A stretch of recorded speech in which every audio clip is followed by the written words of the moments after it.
We love to believe that goodness automatically triumphs, that kindness is rewarded, that light dispels darkness. Yet history whispers a different truth. The line between good and evil has never been clean. Evil does not wear horns or announce its arrival. It hides in plain sight, refined, charismatic, and dangerously intelligent. Psychologist Carl Jung believed that ignoring our darker nature is what allows it to control us. The moment we deny the existence of the shadow within ourselves, it begins to move independently, shaping our choices from the unconscious. The truly dangerous person is not always the loud, violent villain, but the one who masters their inner darkness. The one who knows how to weaponize it with elegance. Modern psychology shows that individuals who understand and even embrace certain elements of the dark triad, Machiavellianism, narcissism, and psychopathy, tend to rise faster, command more attention, and influence others more deeply. This doesn't mean cruelty leads to success, but those who channel these traits with awareness gain a strategic advantage in a world built on hidden hierarchies. In this video, we are going to list 8 psychological traits of those who secretly wield power, often without showing their claws. Trait 1. Calculated opacity. Truly powerful individuals never reveal everything about themselves. Their greatest weapon is mystery. While most people overshare to appear relatable, they move in the opposite direction, mastering the art of selective revelation.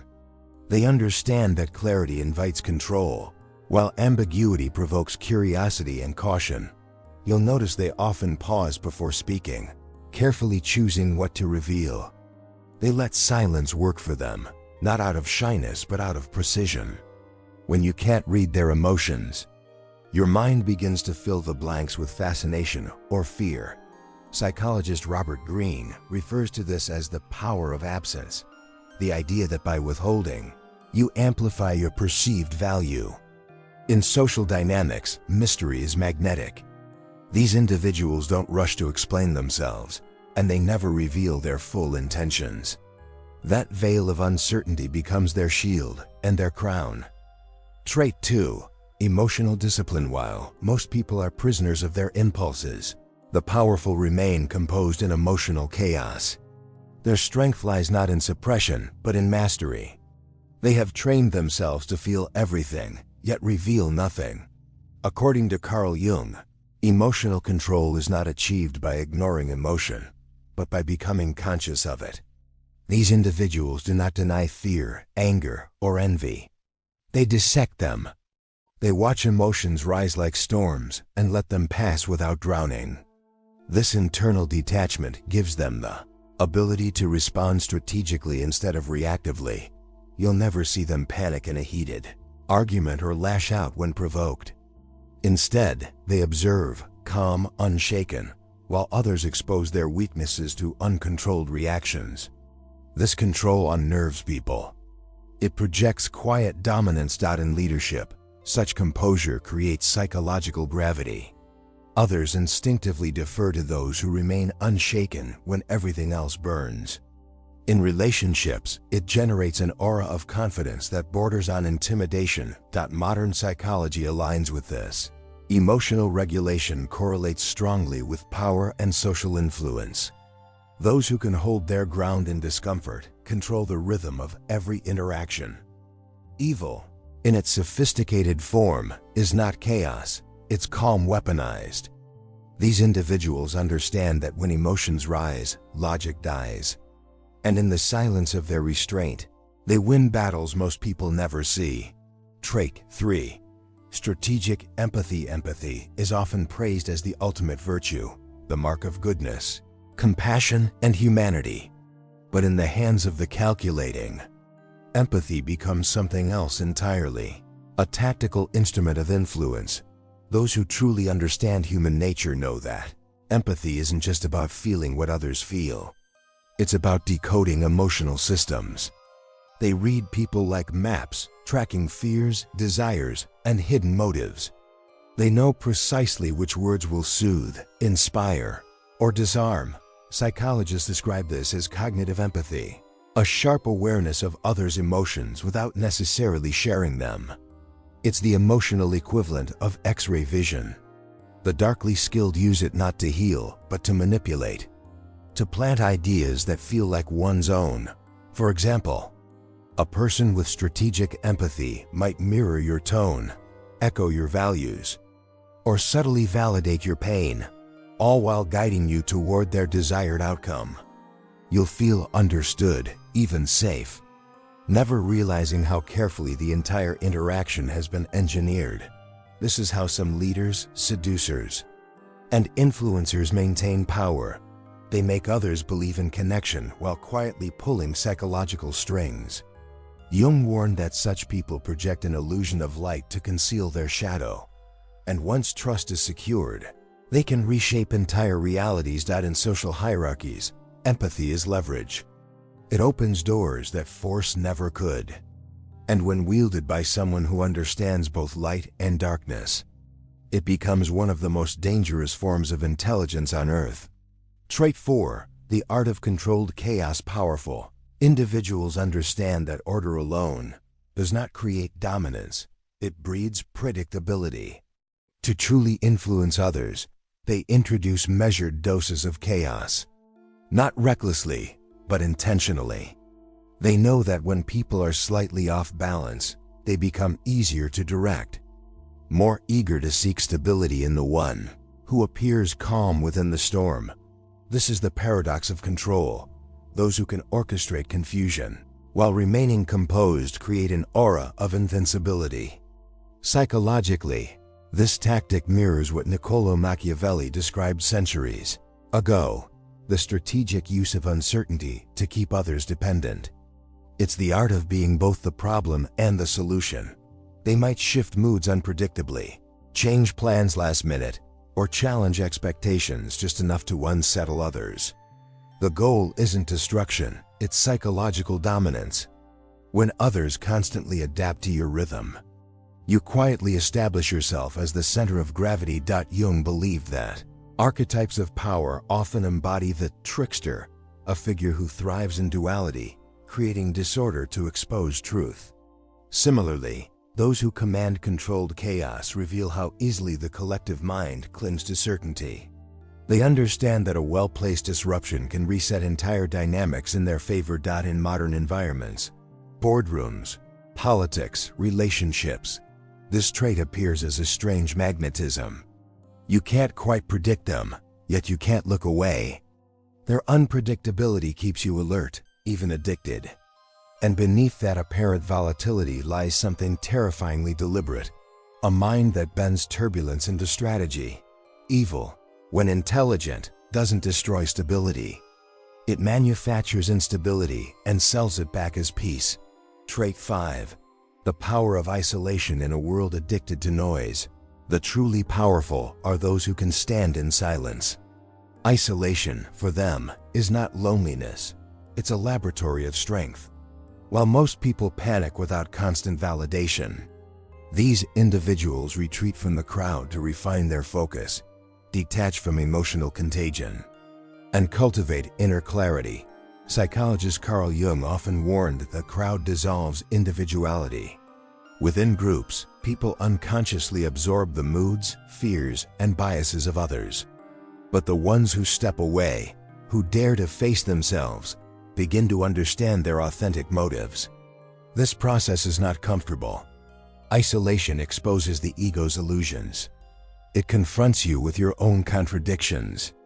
But that confrontation is precisely what forges power. Through solitude, they develop what Jung called individuation, the alignment between the conscious and the unconscious self. It's here that their intuition sharpens, their emotional armor hardens, and their ability to act without hesitation deepens. From the outside, this detachment can appear cold or arrogant. Yet what looks like indifference is often discipline. When you no longer depend on constant approval, you become unpredictable, and unpredictability in social systems equals dominance. Even ancient thinkers understood this. The Stoics practiced withdrawal to strengthen self-command.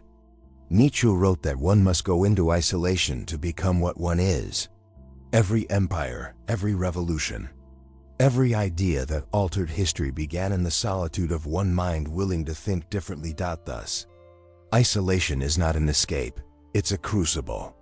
Those who master it return to the world sharper, quieter, and infinitely more dangerous. Because while others seek connection to feel alive, they seek silence to remember who's in control. Trait 6. Moral fluidity. Most people cling to moral rules as if they were lifeboats. The powerful, however, understand that morality is not fixed. It bends with context, culture, and consequence.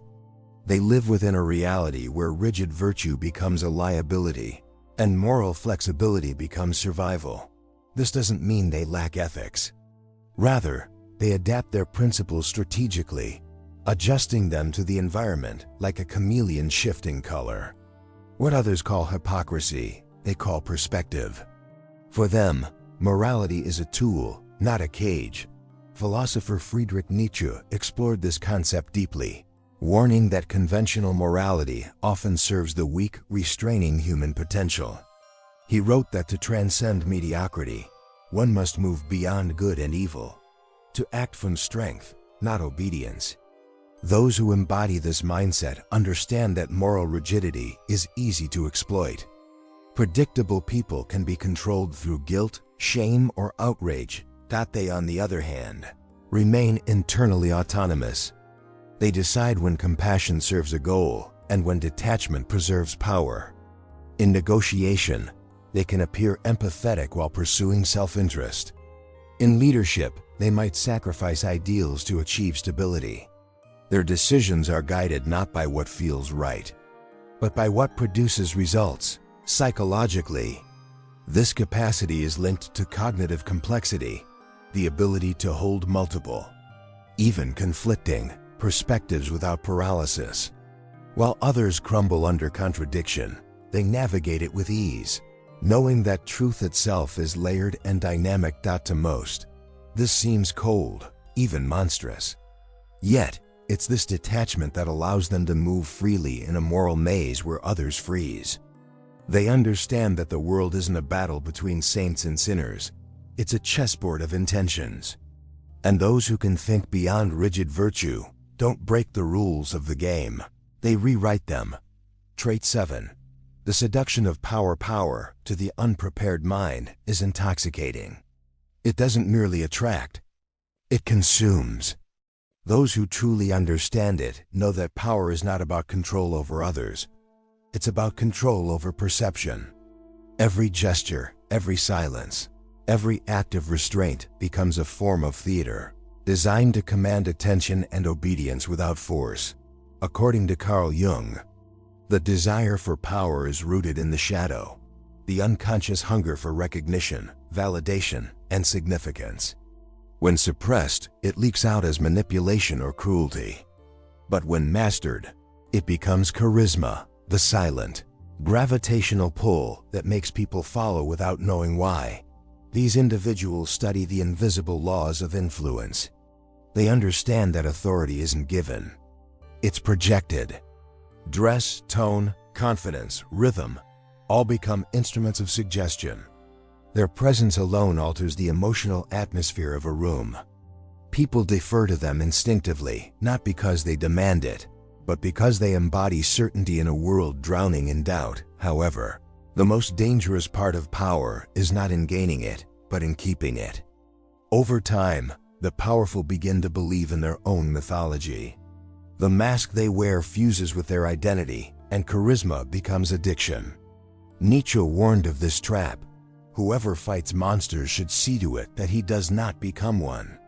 True mastery, then, lies in maintaining awareness, using power without being consumed by it. Those who fail drift into tyranny. Those who succeed turn power into art. They know the secret that the masses forget. People do not love authority itself. They love the illusion of stability it promises, and the one who provides that illusion, even briefly, becomes irresistible. Trait 8. The shadow integration. Most people spend their lives running from their darker impulses, jealousy, rage, ambition, desire for control. They repress them, hoping that denial equals purification. But Carl Jung revealed the opposite. What we repress rules us. The more fiercely we reject the shadow, the more it manipulates us from the depths. The truly powerful do not deny the shadow, they integrate it. They confront their most forbidden emotions, study their destructive urges, and then transform them into sources of strength. What once threatened to consume them becomes fuel for clarity and precision. This process, known as shadow integration, requires brutal honesty. It means admitting that goodness alone does not create wholeness, that darkness too has wisdom. In facing the parts of themselves that others hide, they become immune to manipulation. You cannot be blackmailed by what you've already accepted. Psychologically, this integration creates resilience. Fear, envy, and pride no longer erupt unconsciously. They're understood, managed, even weaponized. The individual who embraces their inner darkness becomes unpredictable because they no longer fight themselves. Jung called this transformation, the confrontation with the unconscious. It's the crossing from naivety to power, from the innocent to the self-aware. Most people remain half alive, trapped between who they think they are and who they refuse to see. But those who reconcile both sides achieve what Jung called individuation, the unity of light and shadow. Such individuals walk through the world with quiet danger. They no longer seek approval nor fear judgment. Their morality is internal, their balance unshakable. They are not good in the conventional sense, they are whole. And in a fragmented world, wholeness itself is the ultimate power. Goodness, in its purest form, is supposed to heal the world. But in practice, unchecked goodness often destroys the one who carries it. History is filled with kind souls who were devoured by systems colder and more calculating than their compassion could withstand. Because in a world driven by power, innocence without awareness becomes self-sacrifice. Carl Jung warned that virtue detached from shadow is incomplete. It blinds us to the darker motives operating both within and around us. When a person insists on being only good, they suppress half of their nature, creating a vacuum easily filled by manipulation. Those who deny their own darkness become hosts to it unconsciously. They project evil onto others, never realizing that what terrifies them externally was born within. True goodness, therefore, is not softness. It is strength tempered by understanding. It is the capacity to choose empathy without becoming enslaved by it, to forgive without forgetting, to love without losing clarity. This kind of goodness is forged in pain. It emerges only when a person has looked into their own abyss and returned wiser. Jung called this state the tension of opposites, the balance between light and dark within the human psyche. The individual who reaches this point becomes neither saint nor villain, but something far rarer, authentic. Their compassion has depth because it has met cruelty. Their peace has gravity because it has faced chaos. The paradox is clear. The only way to remain truly good is to understand evil, to walk beside it, study it, and never let it rule you. Power without morality corrupts. Morality without power collapses. But united, they create a force that transcends both. Conscious strength. The truth is unsettling.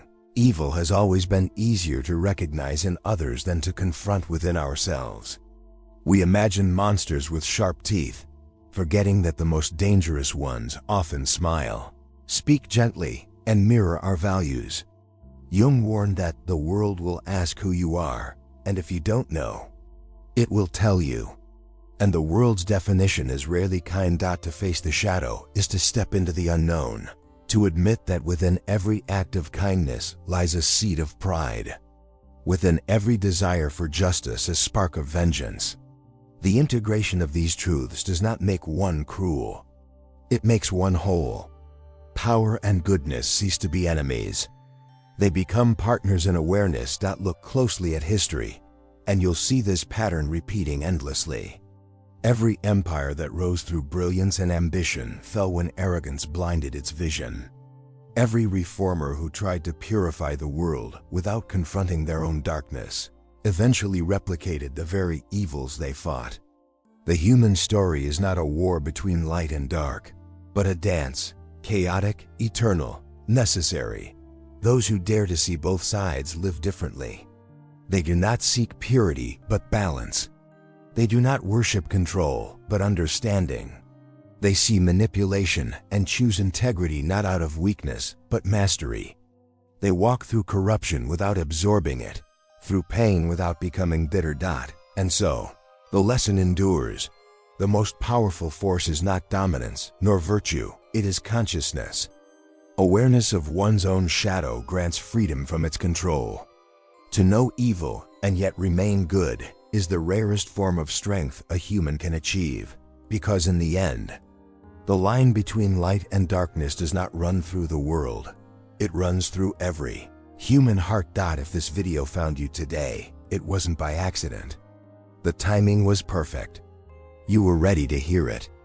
So don't forget to like the video and subscribe to the channel. Also, share your thoughts in the comments below. Thank you for watching and see you next time.